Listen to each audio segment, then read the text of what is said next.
Hello and welcome to Supposedly Fun. My name is Greg and I am here today to check in on my 2023 reading intentions, look ahead to whether or not there are any intentions I want to set for myself in 2024, and then at the end of the video we will look at some stats from my reading in 2023. Thank you to the StoryGraph for providing those, and I will run through the Montana Book Company Reading Challenge for 2024 to see what ideas I already have to complete that, because I would like to try to do that again this year. I will say before we jump in that if you have not moved to the StoryGraph, I really highly recommend it. They are not paying me to say that. I just am a big fan of StoryGraph. I think it's much better than Goodreads. I had been looking for an alternative for Goodreads for a while because it felt really stale. It wasn't great. I didn't like that it was owned by Amazon and all of that stuff. And there just didn't seem to be a viable alternative. So I sort of begrudgingly kept using it. And then the StoryGraph came along, and I had anticipated that I would slowly transition myself from Goodreads to StoryGraph. And once I started using StoryGraph regularly, I was all in, and I immediately dropped Goodreads like a hot stone and left it behind and have never looked back. StoryGraph is fantastic. The community aspect is a little less than what you would find on Goodreads, but I don't really miss a lot of that stuff. So I have loved StoryGraph. The stats are great. The recommendations are great. I'll have a link to my profile on StoryGraph in the description box down below if you'd like to find me there. I would encourage you to at least check it out and think about making the switch if you have not already. I think it's a really great site, and I love the stats that I get throughout the year, but they're especially helpful at the end of the year for purposes like this. So let's start by going through what my reading intentions were for 2023 and see how I did on each of those. Now, just a note on wording. I titled this video Reading Goals. I did that because I feel like people hear the word goals and understand what you're talking about a lot more than if I said like reading intentions, which is how I like to think of these. I don't like to think of them as goals. It's a really subtle difference of wording, but to me, an intention isn't as strict. A goal makes it sound like this is something you have to strive for. And I don't like to think about my reading like that anymore. I find that every time I set goals for myself, I start feeling pressure to live up to them, and then it stops being fun. Intentions mean, you know, these are things that I would like to do. If I don't get to them, or if I change my meaning or intention or anything like that, it's fine. It's fine. It's much more flexible to me. Again, it's a nuance of wording, but I really like to think of them as intentions. But I did title the video Goals. They are slightly the same thing, just again, a difference of nuance. I like the less pressure that comes with calling these intentions. So my first intention for 2023 was to do a quantity goal, but no pages goal, and think about whether or not the pages goal matter and decide if I would continue. So this is basically on Goodreads or on StoryGraph, you can set a goal for how many books you would like to read. StoryGraph also gives you the option to set a goal for how many pages you would like to read in the year. And I think the first year I was on StoryGraph, I did do a book goal and like a quantity goal and a pages goal. And I just don't really think about pages. You know, the length of a book isn't necessarily something I aspire to. I have read a lot of short books in 2023, and we'll get to that when we do the stats. And I actually thought about, spoiler alert, whether or not I wanted to give myself a goal for this year to read more longer books. But ultimately, I don't really care if I read a short book, a medium book, or a long book. It's more about the book than about the page count. So I think I'm totally fine just not having a pages goal. And I did crush my quantity goal. However, you have to keep in mind, again, being someone who likes achievable goals, I set my goal at, I think, 70 books, and I read 102 in 2023. I did bump it up to 75. I'm getting ahead of myself, but you know, I like an achievable goal, because if I did want to take time to read some longer books and spend a little bit more time, you know, I haven't finished a book in 2024 yet as I am filming this, and that's okay. You know, I want a little bit of leeway to read or not read, or to spend a little time with a particular book or read a longer book, you know, so I don't want to set myself up to fail. I'm not really looking to challenge myself with the amount of books, because again, ultimately, I don't think the amount of books that you read or the amount of pages that you read necessarily matters. I am doing a quantity goal again, just because I find it interesting, but to me, it's not actually a metric that really matters all that much. Having said that, though, I did crush this goal, and I did decide that the pages goal doesn't matter to me, so I'm not doing it. My next reading intention for 2023 was the 2023 Montana Book Company Reading Challenge. This was an intentional fail, so I made it about 60% through, and there were things that made 2023 a really difficult reading year, even though I managed to read 102 books. And when we look at the stats, you'll see my reading it was pretty solid and doing well, and it would take really serious dips. And that is because in 2023, you know this if you follow along, we had a dog, Jamie, who got sick early in the year. And that's the first big dip that my reading took in 2023. And then she seemed to be getting better. My reading climbed back up, and then she fell ill again, and we ended up losing her. And that's the second big dip. And then slowly my reading climbed back up toward the end of the year. And in the second dip, I realized I was only at 60% of the way through the Montana Book Company Reading Challenge. And I knew if I focused on it very specifically for the last, I think it was 3 months of the year at that point, I could finish. But I felt like doing that would have sapped all the fun out of the challenge and out of reading in general.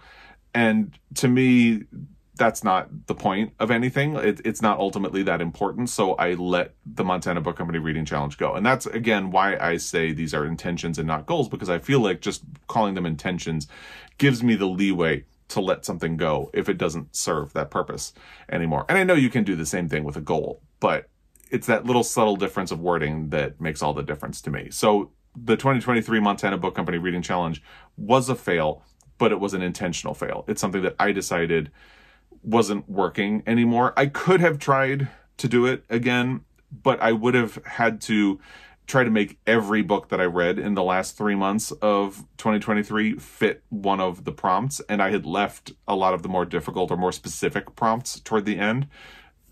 And that just would have taken some of the fun out of reading. And it would have made the Montana Book Company Reading Challenge not fun either. And I did not want to do that. So yes, it was a fail, but it was a fail that I chose. And honestly, I don't even think of it as a fail. But strictly for terminology here, I didn't do it. Let's just say that. I also wanted to participate in the 2023 Queer TBR Tackle. So this is something that Jen the librarian and I did. She selected... I believe she selected 3 books and I selected 3 books, and then that way we'd have 2 months for each book. So she selected 3, I selected 3 queer books that had been on our shelves or in our library or on our TBR for the longest. And then we wanted to encourage people to also tackle some books that they had had around for a while and wanted to get to. And we had some great participation again. And it was mostly a success. I did read 4 out of the 6 books. And to me, it was never like... Again, it was never like, I'm going to read all 6 of these books. I would, if I had read all 6, it would have been great. One of these does have an asterisk, though, because it's Stone Butch Blues by Leslie Feinberg, which I definitely skimmed the last part of because I didn't want it to be a DNF. So the 2 books that I didn't do were The Gallery by John Horn Burns, which Jen read. I can't remember if anybody else did, and Jen was not a fan of it.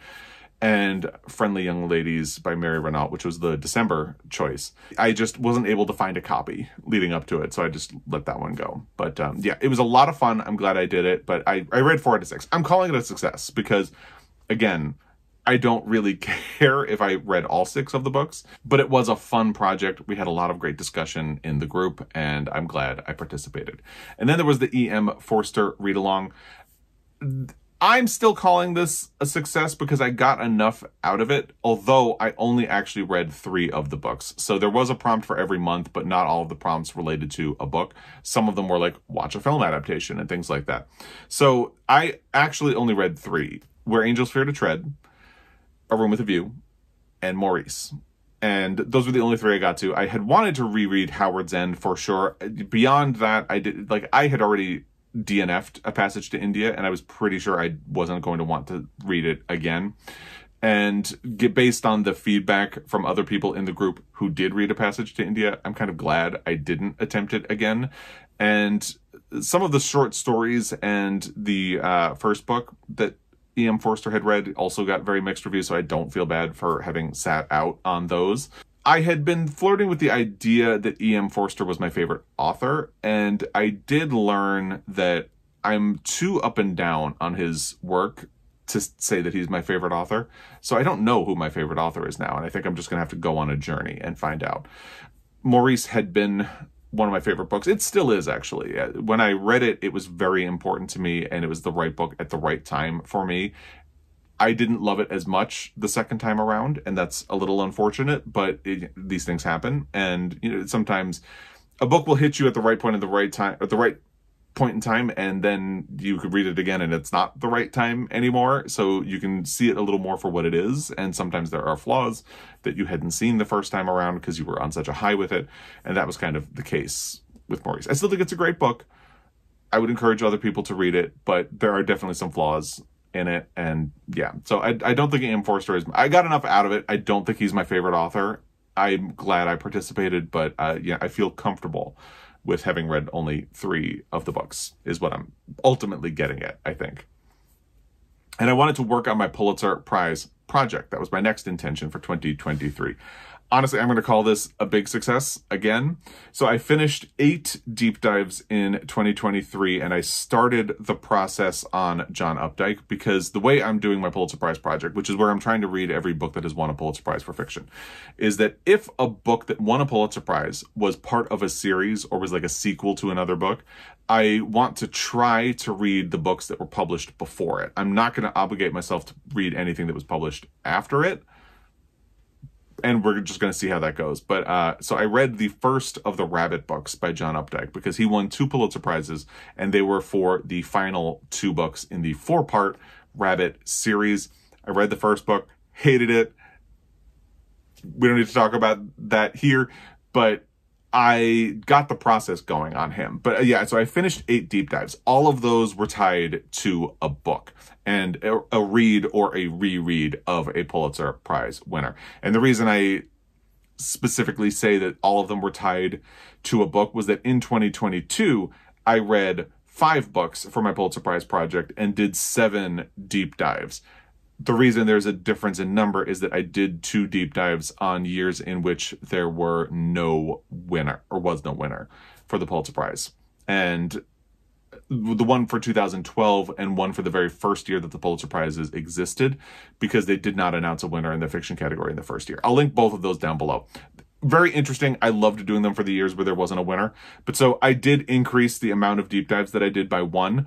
And if you're looking at it from a books read perspective, I read 3 more books for the Pulitzer Project than I did in 2022. So that's success. And I'm hoping to do more of that this year. Spoiler alert for my 2024 intentions. I had also set an intention to read other parts of the LGBTQ spectrum in reading. I decided I'm not going to measure how I did on this goal because, well, 1, it involves a lot of work. I did do that in 2023. I looked at what I had done in 2022 compared to the year before and got percentages of my reading for that year. And I decided not to do that because basically the intention is I read a lot of queer books, but when I read queer books, I do tend to focus on the G of the LGBTQ plus gay. I read a lot of books by men, gay men, about gay men. I am a gay man. It kind of makes sense.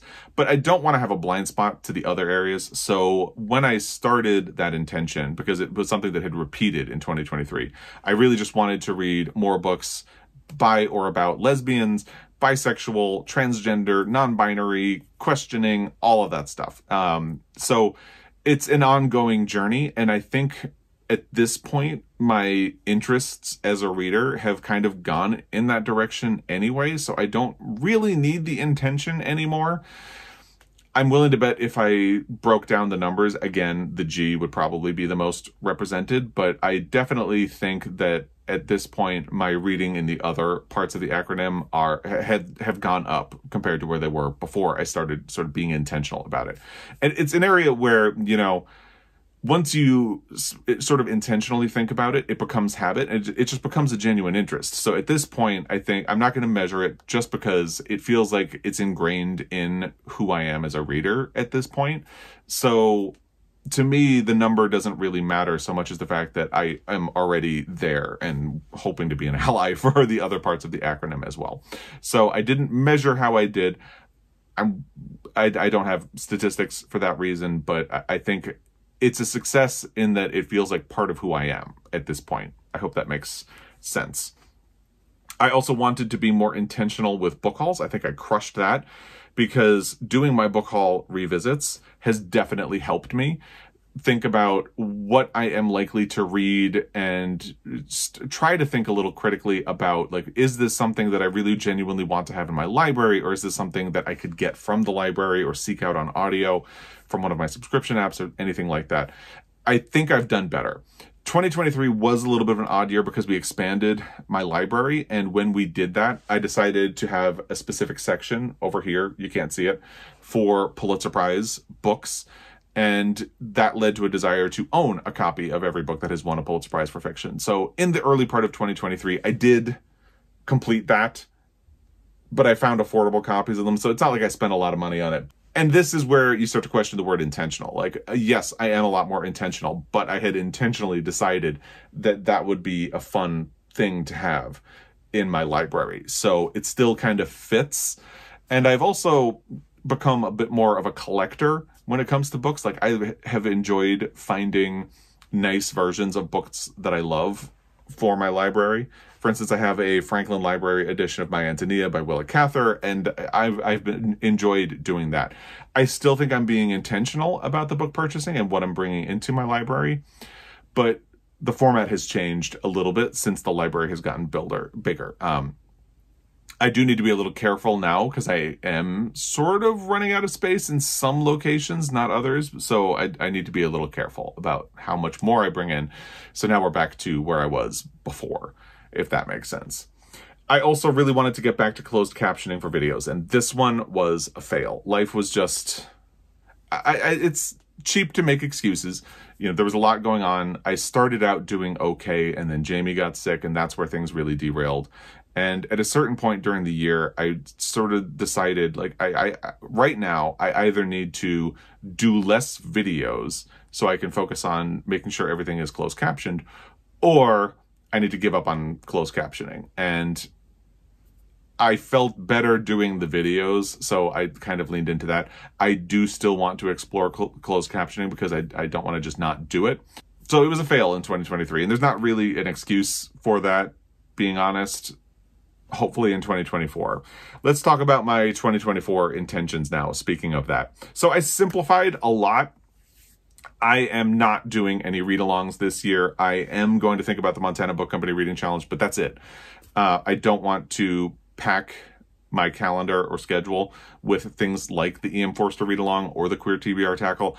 I really enjoyed doing those things, but for this year, I really want to give myself some leeway to explore what I like and just not have a schedule, if that makes sense. Because those were both things that I like, but I want to not have a schedule.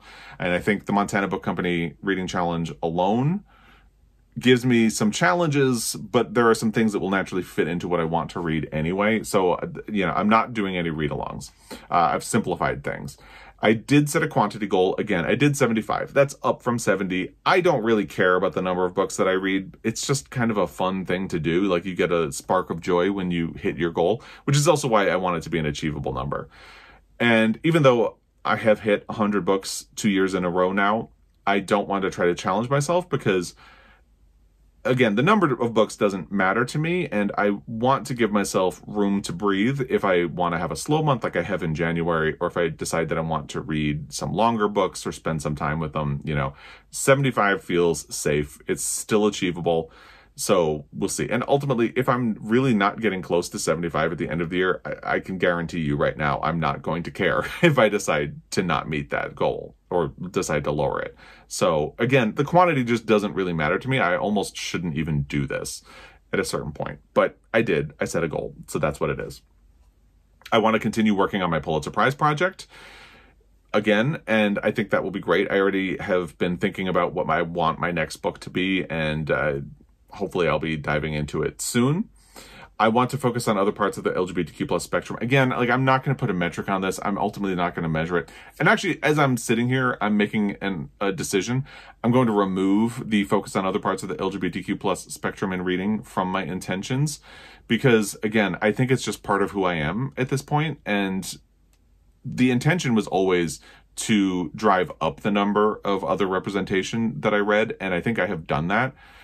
At this point, it doesn't quite matter if how much I'm increasing the metric or how it compares to the gay or heterosexual reading that I'm doing, as long as I continue doing it. So I'm going to take that out of my reading intentions for 2024 and get back to closed captioning, because I do still want to do that. I do think it's important to do, and hopefully in 2024, I'll find a bit of a rhythm. I can already see disaster coming, because 2024 is an election year in the United States, and that is stressing me out already. So we'll see how it goes, but I do want to get back to closed captioning for videos. So those are my 2024 reading intentions. There are only 3, and I'm comfortable with that.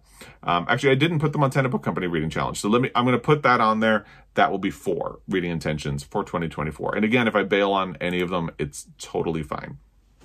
Now, let's talk about some stats that I got from StoryGraph about my reading in 2023 that were kind of fun. One of the things I love about the stats that StoryGraph does is they will show you the moods of the books that you read. So this is the pie chart for mine on StoryGraph. And pretty consistently, if you go through the years, it looks like this. So obviously, there are 2 categories that I really heavily lean into when I read. And the orange one is emotional, and the green is reflective. So obviously, I really prefer books that are emotional and reflective. And that makes so much sense to me, because I never would have labeled myself as a reader like that. But as soon as I saw it in the stats on StoryGraph, I was like, that checks out. I do really like those things. So it totally makes sense. And when you get into these smaller pieces of the pie chart, they also make sense, because I do like to challenge myself. I like to read serious books, but I feel like I always need to break those up with something that's a little easier, a little more like cinnamon bun or fun and lighthearted. So emotional and reflective are my number ones, followed by challenging, lighthearted, funny, sad, dark, mysterious, hopeful, adventurous, inspiring, tense, informative, and relaxing. So you can see that sort of balance where I do like a challenge. I do like to read something that's serious and really going to make me think. But every once in a while, I need to mix it up with something that's kind of sweet and fun and lightens up the storm cloud a little bit. So it absolutely makes sense to me that these are my reading moods for 2023, because if I were to look at them overall, it would look pretty much the same. StoryGraph will also tell you the pace of the books. I don't quite know what that means, so I'm going to skip over that. I mean, I know what it means, but it doesn't really matter to me, so I'm going to skip over it. Page number was an interesting pie chart, because again, I read a lot of shorter books in 2023. 65% of my reading was under 300 pages. And then 31% was 300 to 499, and only 4% was over 500 pages. And actually, if I hover over it, will tell me how many books. So there were only 4 books in 2023 that were over 500 pages, but there were 66 that were under 300. I thought that was interesting. And again, I did think about setting a goal for myself to read longer books, but ultimately I don't really care about the page count, and I don't really care how many books I read. So if I'm enjoying shorter books, I think I'm a little more impressed when a shorter book is really well done than I am when a longer book is well done, because with a longer book, you have a lot more time. And I think I respond to very economic, precise language in a book. So I feel like I've had a natural gravitation towards short books, at least in 2023. And I don't want to challenge that too much. Like, if I decide that I want to lean into that in 2024, I want to have the leeway to do that. But this was an interesting pie chart for me to look at. I was also not surprised by the division between fiction and nonfiction, because fiction is 83% of my reading in 2023 and nonfiction was 17%. I do heavily read fiction compared to nonfiction. I like nonfiction a lot. I could see a day somewhere in the future where I would actually read more nonfiction than fiction, but clearly for now, this is the way it is. I just gravitate toward fiction a lot more. So this was really not a surprise to me. And then format of the books. So print, digital, and audio. Every year since I really started listening to audiobooks, there has been almost a 50-50 split between print or digital and audio. And that kind of makes sense because usually at any given time I have 2 books on the go, one in print, one on audio, and it just kind of makes sense that they're so evenly split because I'm doing them in tandem almost all the time. So 49% of my reading was in print and 2% was on digital. So what that usually means is that something I got from NetGalley. I count that as something I read digitally. So I don't like to read digitally, so it makes sense that it's such a small percentage. And the only reason there are digital books in here is that they were e-galleys that I got from NetGalley. And then 49% was audio. So it's interesting. I would totally believe that someday audio will be a larger percentage, but it hasn't happened yet. So stay tuned, we'll see. Then most read authors, there are 3 authors that I read 3 books of. There's no author that I read more than 3 books of in 2023. So those 3 authors are E.M. Forster, which makes sense because there was an E.M. Forster read-along, N.R. Walker, because Joel and I buddy read a trilogy that N.R. Walker wrote. It's a male-for-male romance trilogy. Don't judge me. I really enjoyed them. But we buddy read them on road trips in 2023.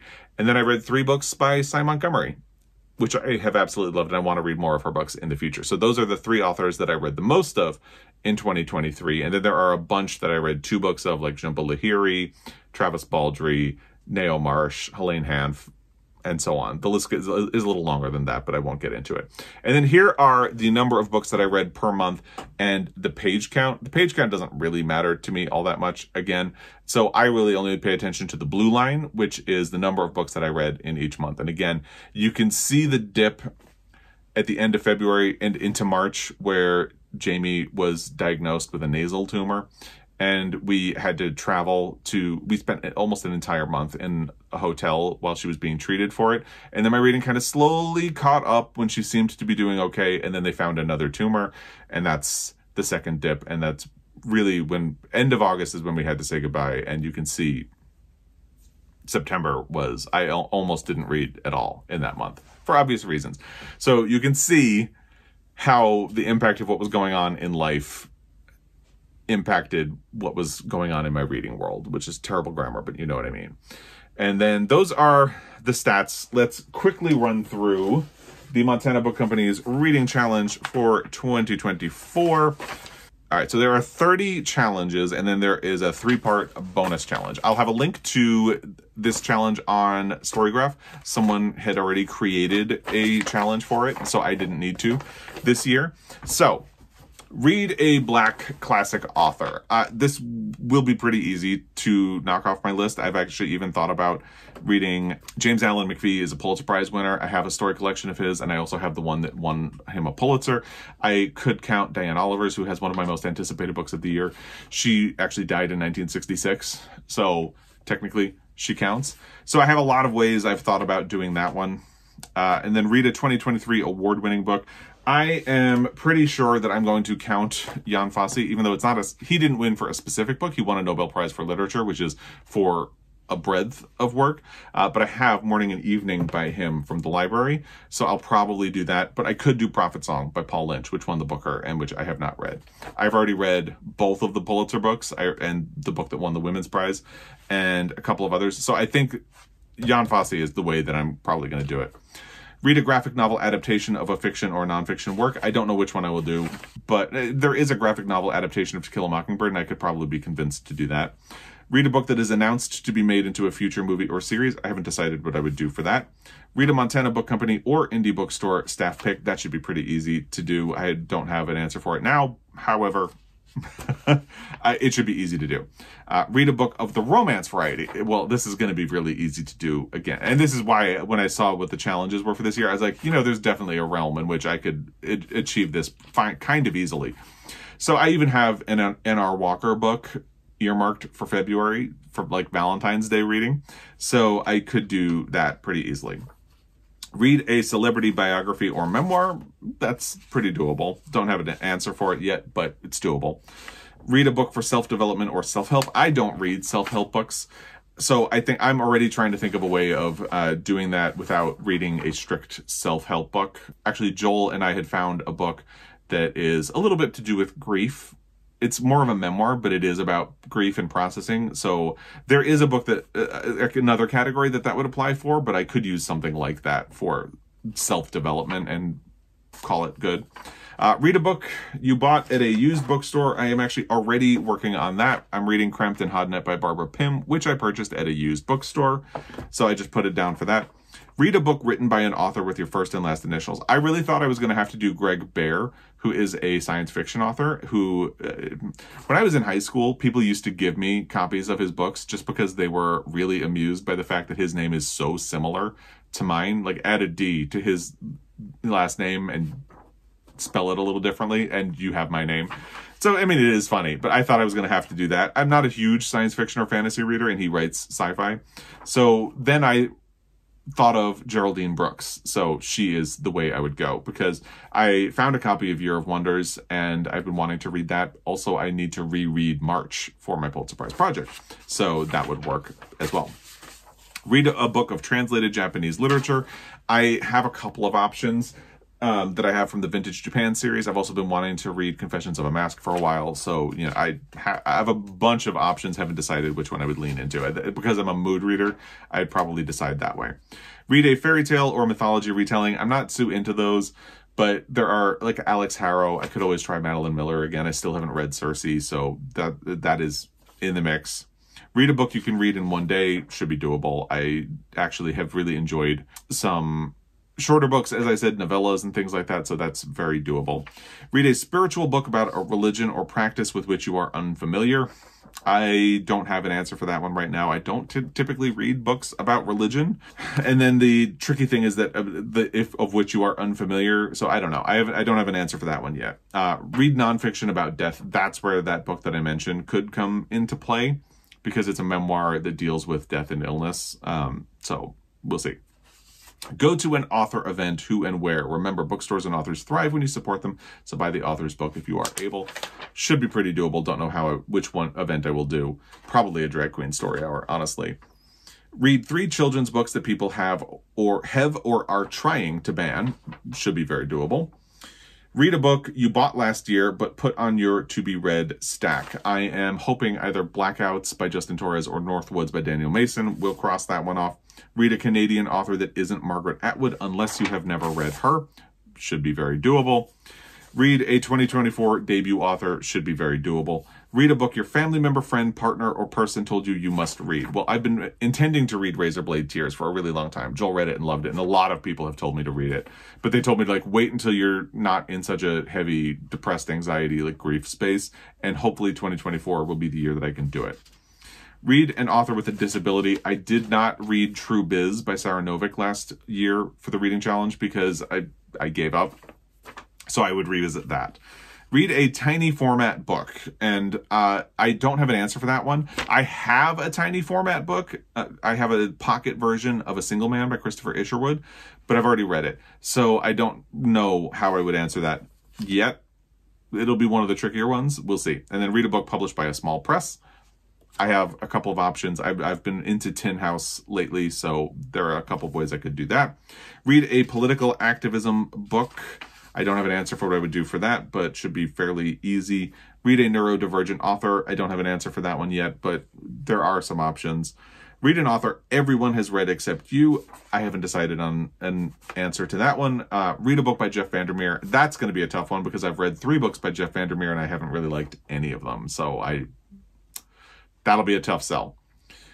Read How to Resist Amazon and Why, or How to Save Bookstores by Danny Kane. I have actually already read How to Resist Amazon, so I would lean into the other one. And I have a copy of it, so I would be very happy reading it to finish that challenge. And then there's the 3-part bonus challenge, which is A, make the commitment to finally stop buying books from Amazon. I have already done that. B, make the switch from Audible to another book source, a library app, or Libro FM, where you can support your favorite bookstore when you purchase audiobooks. I've already done that. Move from Goodreads to StoryGraph. I've already done it.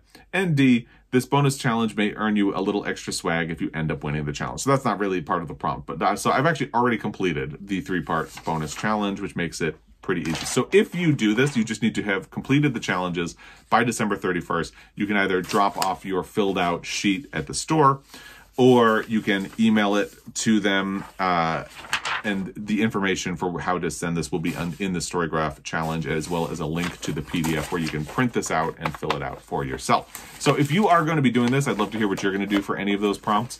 And if you have goals, let me know what they are. If you have thoughts about anything I've talked about, let me know in the comment section down below. As always, I really appreciate your time, and I will be back. Until next time, happy reading.